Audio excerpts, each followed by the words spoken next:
Welcome back to Pillow Talk. Thanks for sticking around through the break.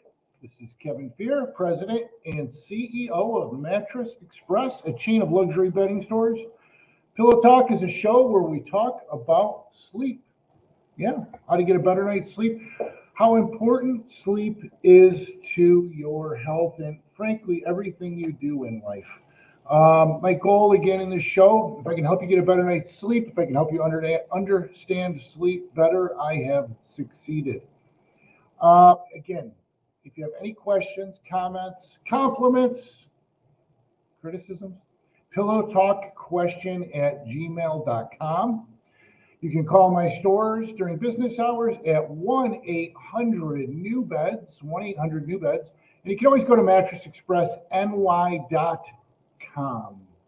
Okay, in this segment, we're going to talk about the stages of sleep. Now, again, I'll say this over and over, much to your amazement, I am not a medical doctor.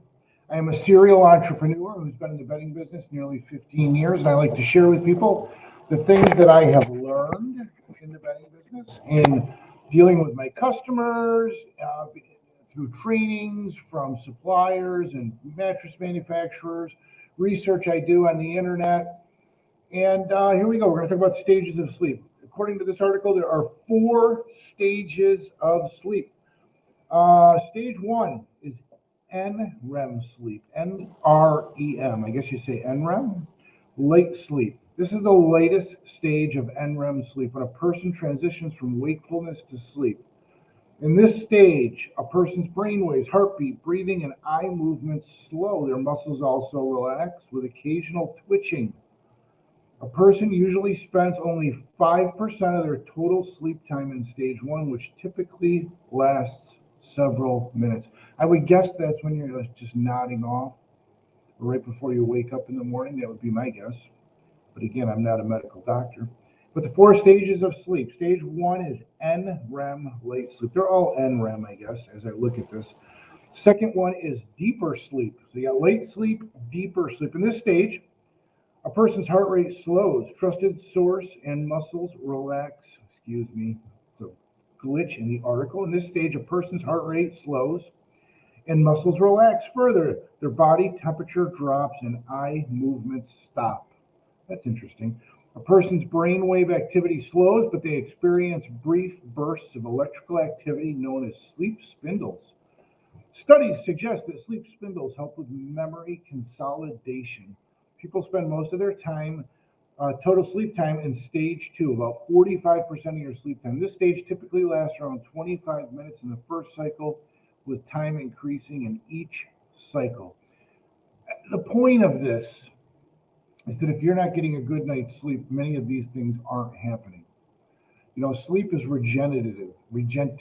Your body regenerates, it repairs, it rests. If you're not getting a good night's sleep, those things are not happening. Stage 3 is your deepest sleep. The deepest stage of sleep, also known as slow wave sleep, SWS, and accounts for about 25% of total sleep time. A person's heart rate, breathing, and brain waves slow to their lowest levels. I guess that's when you're the most relaxed. And muscles completely relaxed. This stage is the hardest to awaken from, and when sleepwalking, bedwetting, and night terrors occur. Wow, that's your deepest sleep. Okay. In this stage, a person's body repairs itself. See, I just said that. Regrows tissues, strengthens the immune system, and builds bone and muscle. A person needs this stage of sleep to wake up feeling refreshed. Here you go. Think about this next time you're buying a bed. You need this deepest sleep. I want to repeat what I said. In this stage 3, the deepest sleep, a person's body repairs itself, regrows tissue, strengthens the immune system, and builds bone and muscle. A person needs this stage of sleep to wake up really feeling refreshed. If you're not getting that great stage 3 sleep, your body is not regenerating. You're not going to be 100% in the morning. It's so important to get a great night's sleep and to have the right bed to do that. All right. Stage 4 is REM. We've all heard of that, rapid eye movement. Dreaming, they call it. Stage 4, dreaming. This stage of sleep, where dreaming and nightmares mostly occur, it usually begins about 90 minutes after a person falls asleep. Hour and a half. Interesting. Fascinating.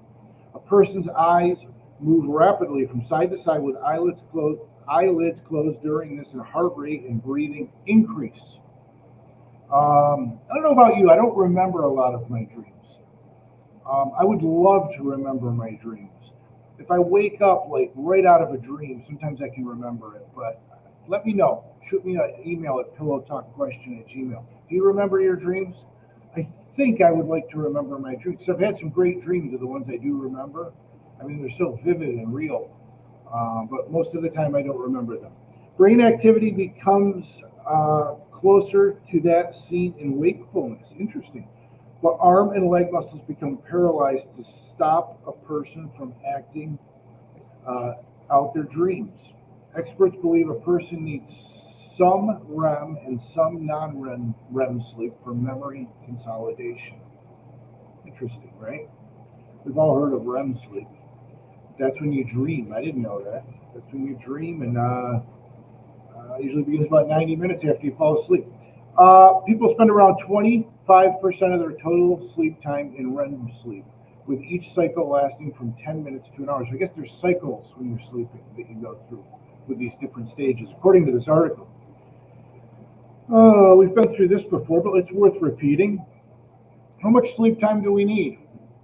Newborns, 0 to 3 months, 14 to 17 hours. Infants, 4 to 12 months, 12 to 16 hours. Toddlers, 1 to 2 years, 11 to 14 hours. Preschool, 3 to 5 years, 10 to 13 hours. 6 to 12 years old, 9 to 12 hours. Teenagers, 13 to 18, 8 to 10 hours. That's surprising. Adult, 18 to 67 plus hours. Then when you get older, you need more. 61 to 64, 7 to 9 hours. 65 plus 7 to 8 hours. Interesting. I sleep about eight and a half hours a night. Let me know what you do. PillowTalkQuestion@gmail. Let me know how many hours. I won't use your name if you don't want me to. I'll just say, Sue from Fayetteville said. But it's all very interesting. Tips for improving sleep. Avoid sleeping in when you've had enough sleep. I've done it. You ever sleep too much? Have you ever just stayed in bed because you're lazy and you get up and it's just too much and you're foggy, you've overslept? They say don't do that. Going to bed around the same time every night. I'm pretty good about that most of the time. I think the older you get, the more you get into these habits. Spending more time outside and being more active during the day. Interesting. Very hard to do in this area in the winter, for some people anyway. Some people love the winter, I don't. Reducing stress through exercise, therapy, or other means. I share a lot of things personally on the show that I wear a CPAP. I've just gotten back into exercising in the last year. I get up every morning and I do a couple of miles on the treadmill, just brisk walking. I gotta tell you, I feel a lot better. Sometimes it's tough to get up and do it, but when I get done with it, I really feel a lot better, and I think it does help with my sleep. I think I sleep better because of it. It's all health related. I can't emphasize that enough. In summary, sleep is vital, often neglected component of every person's overall health and well-being. Sleep is important because it enables the body to repair and be fit for another day. If you get nothing else from this show, just remember that sleep is when your body repairs and regenerates. And if you're not getting a great night's sleep, your body's not going to repair and regenerate properly, right? I mean, just common sense. So next time you're investing in your sleep system, I call it, because there's so much more to a bed than just a mattress.